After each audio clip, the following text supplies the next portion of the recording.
স্বৈরাচার ও ফ্যাসিস্টরা যেন সংসদে প্রবেশ করতে না পারে সেজন্য সেটি প্রাধান্য দিয়ে সংস্কার সুপারিশ করা হয়েছে বলে জানিয়েছেন নির্বাচন সংস্কার কমিশন প্রধান ডক্টর বদিউল আলম মজুমদার।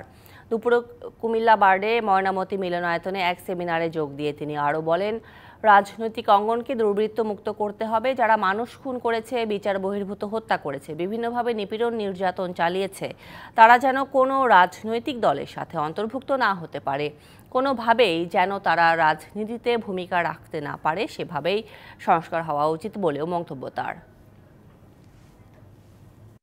আমরা প্রায় 150টা সুপারিশ করেছি। আমাদের রাজনৈতিক অঙ্গনটা যেন দুর্বৃত্তমুক্ত হয়,